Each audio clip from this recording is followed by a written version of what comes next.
जनाब स्पीकर, ये ऐसी बात करते हैं यहाँ पर। अब मैं, सायरा बानो नाम है, एक्टिंग भी बहुत अच्छी करती हूँ।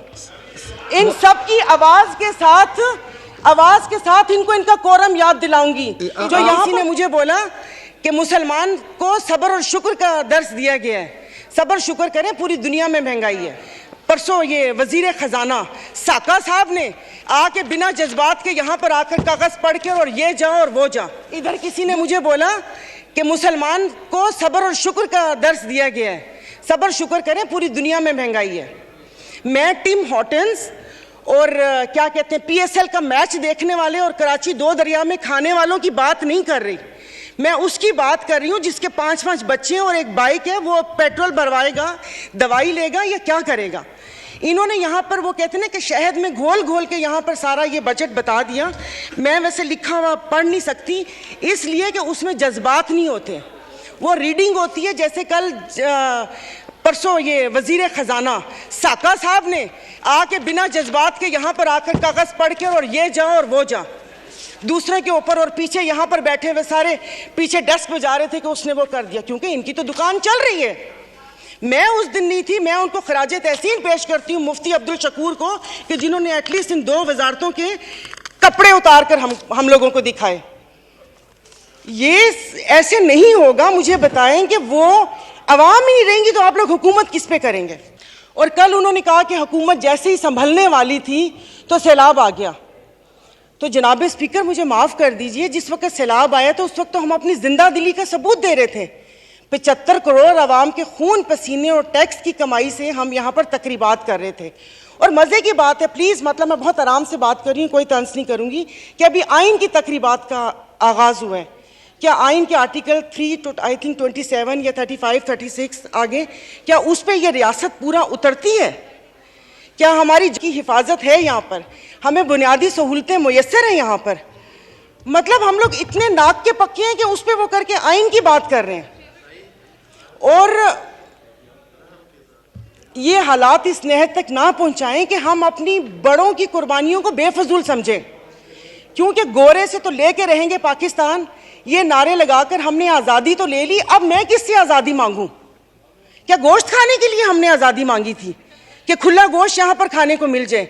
उसके अलावा तो कुछ भी नहीं है। और मुझे माफ़ कर दीजिएगा कि उस कश्मीर वाले दिन में यहाँ पर ना वज़ीर आज़म थे, ना वज़ीर ख़ारजा थे, ना दिफा मिनिस्टर थे, और ये यहाँ पर कश्मीर का वो हो रहा था। और जो मोदी की कहानी सुना रहे थे, मुझे तो एक सेकंड के लिए, मैं तो उस वक्त आई थी, मैं समझी कि आप शायद यहाँ के हालात सुना रहे हैं। मुल्क को पता नहीं आप लोगों ने कहाँ से कहाँ पहुँचा दिया। टैक्सीज की बात करें, जैसे अभी मेरे भाई ने बोला कि रमज़ान आने वाला है, मशरूबात पर, अरे मीठे मशरूबात पर क्यों टैक्स लगा रहे हैं? कड़वे मशरूब को लीगल करके उसके ऊपर टैक्स लगाए ताकि रेवेन्यू भी मिले पाकिस्तान को। मीठे मशरूबात, एक गरीब रोज़ा रख के एक उसकी ख्वाहिश होती है रूह अफ़ज़ा पीने की या वो करके, और उन्होंने कहा बाकी चीज़ों पे टैक्स नहीं लगा। मुर्गी गोश्त महंगा नहीं हुआ, वो अल्हम्दुलिल्लाह हमारे पाकिस्तानी खुद ही महंगा कर लेंगे। जनाब स्पीकर, अभी वज़ीर आज़म साहब ने कहा था कि ये जो थर्ड कोल है ये गेम चेंजर होगा, उसके ऊपर तो टैक्स लगा दिया, वो क्या गेम चेंजर होगा? और नहीं, उसको हलाल कर दे, मीठा तो गरीब पीते हैं, आप लोगों को उसको लीगल करके उसके ऊपर टैक्स लगा देना चाहिए।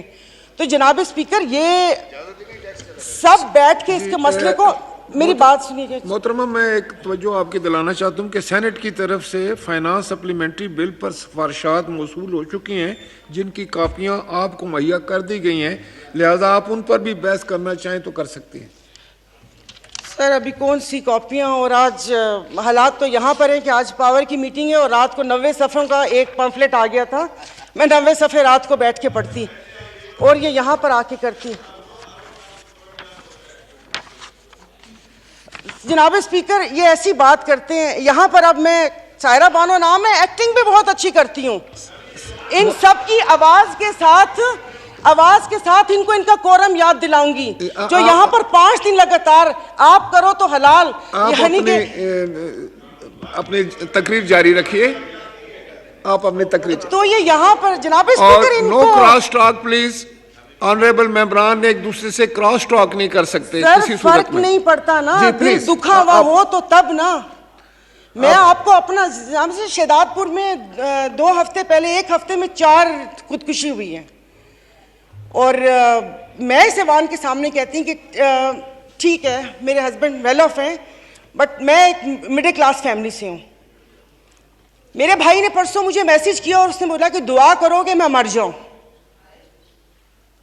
और वो सिर्फ एक मेरा भाई नहीं है, मैं पूरे अपने जो भाई जिनका राब्ता मुझसे नहीं है मैं उनकी मैं बात कर रही हूँ। जनाब स्पीकर कल मैं गई थी, वो जिस बंदे ने 4 टमाटर और 4 आलू लेकर 400 उसके पास नहीं थे उसने पर्स निकाला, मैं शर्म से गड़ के मर गई। 272 लीटर पेट्रोल आप लोगों ने मुश्किल करनी है तो आप V8 और बड़ी बड़ी ग्रैंड क्रूजर को 500 लीटर पेट्रोल देना। गरीब को आप दवाइयां तो वो दवाई नहीं मिलती, सरकारी अस्पताल का आपने हाल देख लिया। मैं प्लीज आप मार दें,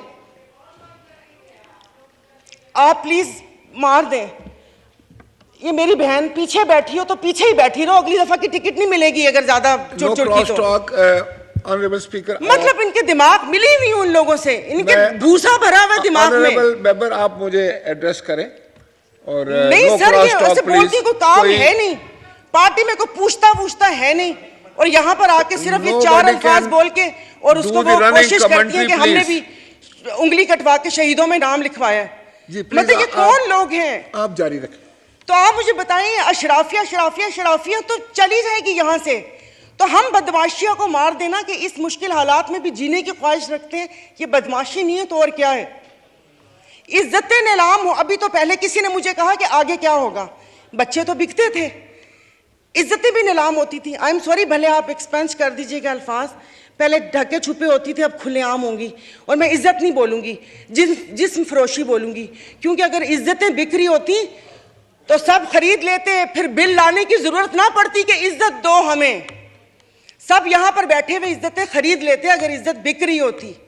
तो आप मुझे बताएं कि कोई लाए अमल दे दें कि अगले 5 साल तक ये मुश्किल हालात बर्दाश्त कर लो या 10 साल तक बर्दाश्त कर लो, तो फिर भी तसल्ली हो कि ठीक है मैं नहीं रही तो ठीक है मेरे बच्चे उसमें रहेंगे। सर आपने तो बच्चों से जीने का हक छीन लिया इन लोगों ने। 20,000 वाला क्या करेगा?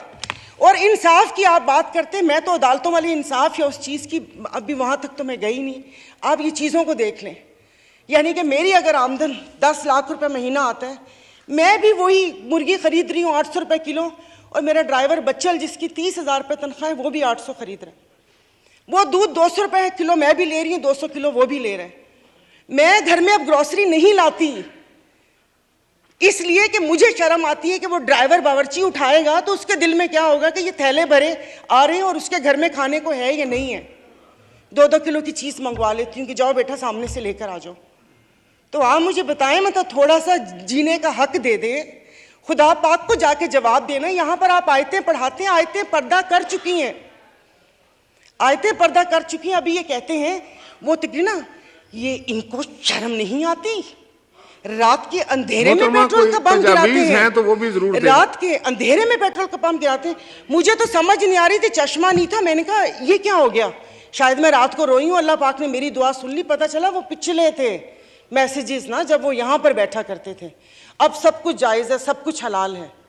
यहाँ पर बहुत तुर्की हमारे भाई हैं और शुक्र अल्हम्दुलिल्लाह शाम का नाम भी लिया, क्योंकि पहले 1 हफ्ता तो उस बेचारे का नाम ही नहीं था। फिर जब इंटरनेशनल मीडिया ने डालना शुरू किया तो हमने भी शाम बोलना शुरू कर दिया। हमारे भाई हैं, हमारे मुश्किल वक्त में खड़े होते हैं, दिलो जान से मदद करनी चाहिए।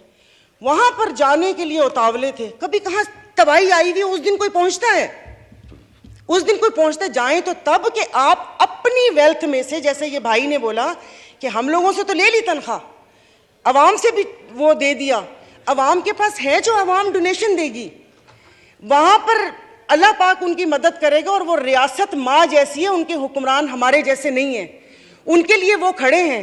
दबी हुए अवाम के लिए हम इज़ारे यकजहती के लिए बेचैन हो रहे हैं, लेकिन यहाँ पर जो मरी हुई फाकों से अवाम है उसके लिए कोई दिल में दर्द नहीं है।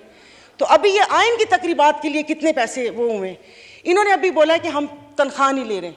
1,80,000 से क्या होता है, वो तो वैसे ही एक वक्त का खाना है, खाना पीना तो। लेकिन बाकी जो चीज़ें हैं वो, ये जो गाड़ियाँ, ये फ्यूल कार्ड, इनकी ताम झाम, इन सब पे कितना पैसा खर्च होता है।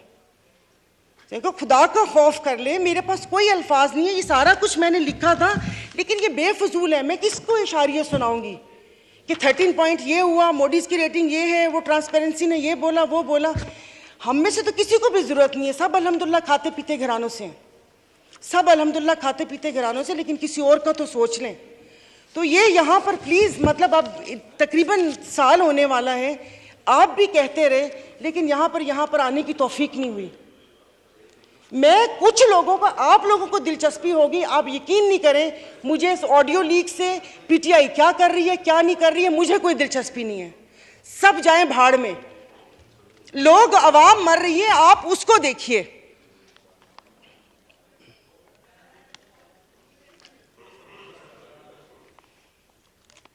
तो खुद ही कह लेते इनसे सिफारिश क्यों करवाई। मोहतरमा कंक्लूड कीजिए, वाइंड अप कर ले। तो मैं वाइंड अप ही कर रही हूँ। मेरे पास तो कोई, जाहिर है वो इतने ना इशारिये हैं, ना मैंने मौशियात इतनी पढ़ी हुई है। कॉलेज नहीं था वो, ऐसे ही वो कॉलेज था, साइंस कॉलेज नहीं था, आर्ट्स कॉलेज था, समझ भी नहीं आती थी। मौशियात एग्ज़ाम था, 30 नंबर थे, 3 ग्रेस मार्क मिले थे, 33 नंबर हैं मौशियात के। और एक ही याद है कि इंसान मौशी जानवर है, लेकिन घर का किचन चलाती हूँ, घरेलू औरत हूँ, तो मुझे पता है कि ये सब, आई एम सॉरी, ये सब बकवास है ये जो बता रहे हैं। इससे ये होगा, इससे वो होगा, इससे ये होगा, इससे वो होगा। जिस वक्त खाना बनाने या किचन में खड़े ना, उस वक्त आटे दाल का भाव पता चलता है। शुक्रिया, बहुत मेहरबानी।